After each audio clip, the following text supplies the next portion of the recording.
जय हिंद बच्चों। आज हम आप लोगों को कक्षा 9 विज्ञान पहला चैप्टर हमारे आसपास के पदार्थ बताने चल रहे हैं। ठीक है, सबसे पहले द्रव्य या पदार्थ। द्रव्य या पदार्थ, ध्यान देना, द्रव्य और द्रव दो शब्द। द्रव का मतलब होता है तरल, द्रव्य का मतलब होता है पदार्थ जो ठोस, द्रव और गैस किसी भी रूप में हो सकता है। ठीक, संसार का वह अवयव, अवयव में पदार्थ, संसार का वह अवयव जिसमें द्रव्यमान होता है तथा जिसे हम अपने ज्ञानेंद्रियों के द्वारा, ज्ञानेंद्रियां आंख, कान, नाक, त्वचा, जीभ और आंख, कान, नाक, त्वचा और जीभ, ये 5 ज्ञानेंद्रियां होती हैं। इनके द्वारा हम अपना अनुभव करते हैं तो क्या कहलाता है? पदार्थ कहलाता है। आई बात समझ में? पदार्थ की अवस्थाएं, पदार्थ 3 रूपों में पाया जाता है। पदार्थ प्रायः प्रकृति में 3 रूपों में पाया जाता है। नंबर 1 ठोस, नंबर 2 द्रव, नंबर 3 गैस। ठीक, ठोस के रूप में जैसे आप देखते हैं लकड़ी, पत्थर, कुर्सी, ये सब क्या है? ठोस है। द्रव अवस्था में जैसे पानी, तेल, मिट्टी का तेल, तमाम चीज जो लिक्विड अवस्था में होते हैं, तरल अवस्था में होते हैं, उनको द्रव कहा जाता है। गैस जैसे नाइट्रोजन, ऑक्सीजन, एलपीजी यानी लिक्विफाइड पेट्रोलियम गैस जिससे भोजन बनाते हैं, सीएनजी कंप्रेस्ड नेचुरल गैस, ये सब क्या है? गैस है। ये तरल रूप में दिखाई देते हैं क्योंकि इनको अत्यधिक दबाव पर रखा जाता है, इसलिए तरल के रूप में दिखाई देते, वरना ये गैस है। ठीक है, अब द्रव्यमान की हमने चर्चा की। द्रव्यमान जान लीजिए क्या है? किसी वस्तु में उपस्थित पदार्थ की वास्तविक मात्रा को द्रव्यमान कहते हैं। यानी पदार्थ में जो इसकी वास्तविक मात्रा है, अणुओं और परमाणुओं की जो संख्या है, उसके आधार पर वो द्रव्यमान कहलाता है। ठीक है, और भार जो हम चीजों को वजन करते हैं कमानीदार तुला से या इलेक्ट्रॉनिक तुला से, तुला में तराजू तौलते हैं तो भार होता है। ठीक है, अब द्रव्यमान और भार में संबंध क्या है? ऐसा लगता है हमको आपको द्रव्यमान और भार एक ही चीज है, लेकिन एक ही चीज नहीं है। यदि किसी वस्तु का द्रव्यमान m तथा भार w है, ठीक, तो w बराबर mg, जहां g गुरुत्व बल है, अर्थात पृथ्वी के द्वारा खींचे जाने वाला बल है, इसको गुरुत्वाकर्षण बल कहते हैं। ठीक है, द्रव्यमान अस्थायी होता है, यानी किसी पदार्थ की वास्तविक मात्रा अस्थायी होती है, परिवर्तनशील नहीं होती, जबकि भार अस्थायी होता है, भार बदलता रहता है। अगर हम पृथ्वी के ज्यादा केंद्र की तरफ रहते हैं, अर्थात नीचे की तरफ रहते हैं, तो भार ज्यादा रहता है, अगर हम ऊंचाई पर जाते हैं तो भार कम हो जाता है। आया समझ में? तो द्रव्यमान और भार में यही अंतर है। अब अगला भार है। पृथ्वी जिस बल से किसी वस्तु को अपनी ओर खींचती है उसे भार यानी W कहते हैं। यानी पृथ्वी हर वस्तु को अपनी ओर आकर्षित करती है। जैसे आप कोई पिंड, कोई वस्तु ऊपर फेंकिए, ऊपर से देखिए पुनः नीचे आ जाती है।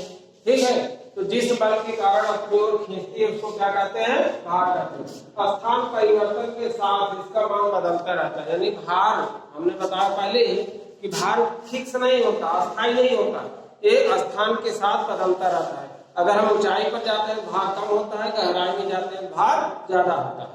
ठीक है, समुद्र तट के पास किसी वस्तु का भार ज्यादा होता है, अगर हिमालय पर्वत पर चले जाए तो उसका भार कम होता है। ठीक, आयतन किसी वस्तु द्वारा घेरा गया स्थान आयतन कहलाता है।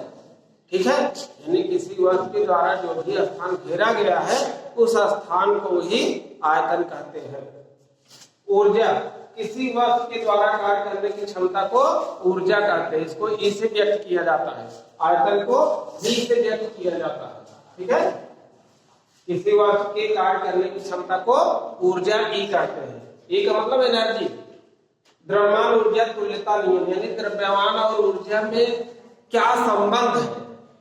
तुल्यता का मतलब संबंध, बराबरी, क्या संबंध है? तो इसको एक आइंस्टाइन नामक वैज्ञानिक ने बताया था, E = mc², यानी E बराबर, यानी ऊर्जा बराबर होता है द्रव्यमान हुए प्रकाश के वेग का वर्ग। द्रव्यमान हुए प्रकाश के वेग का वर्ग। जहां E इक्वल टू ऊर्जा है, यह का मतलब द्रव्यमान है, C का मतलब प्रकाश का वेग है। निर्वात में जो लगभग 3 लाख किलोमीटर प्रति सेकंड होता है, प्रकाश का वेग कितना होता है? 3 लाख किलोमीटर प्रति सेकंड निर्वात में। ठीक है, निर्वात का मतलब समझ लीजिए जहां न धूल के कण है न वायु के कण है, अर्थात बिल्कुल निर्जन है, वहां कोई वस्तु नहीं, उसको निर्वात कहते हैं।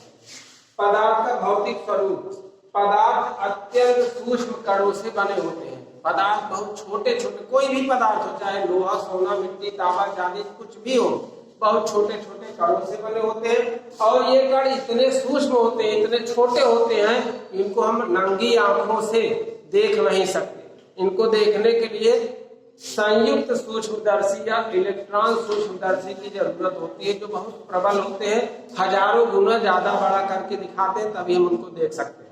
ठीक है, अब पदार्थ के कणों के लक्षण या अभिलाक्षणिक गुण, पदार्थ के कणों के अभिलाक्षणिक गुण अर्थात लक्षण। अब कणों में क्या लक्षण होते हैं, क्या गुण होते हैं?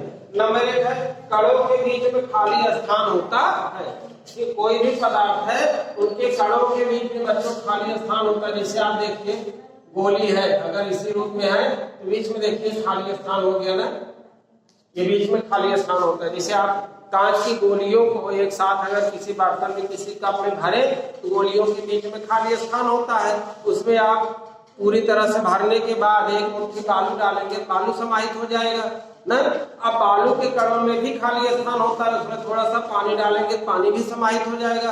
अर्थात ये दिखाता है कि पदार्थ के कणों के बीच में ठीक ऐसे ही खाली स्थान होता है, जैसे आप बालू और कांच की गोली के बीच में खाली स्थान देखते हैं। ठीक है, अगला है नंबर 2, कण सदैव गतिशील है।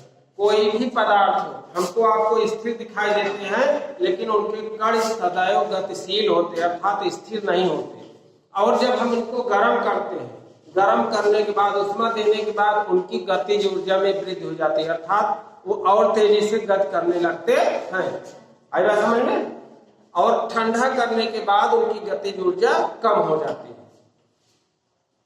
अब ऐसे जब देखते हैं आप, अगर किसी बाल्टी में पानी भरा हो, पोटेशियम परमैंगनेट या रंग एक बूंद धीरे से टपका दीजिए तो थोड़ी देर बाद आप देखते हैं पूरे बाल्टी में रंग फैल जाता है, पूरे बाल्टी का पानी रंगीन हो जाता है। ऐसा इसलिए होता है क्योंकि पानी के कण अपने सीमा के अंदर, सीमा के बाहर नहीं जाते, अपनी सीमा के अंदर सदैव इधर उधर गति करते रहते हैं, जो रंग के कणों से टकरा करके उसको फैला देते हैं।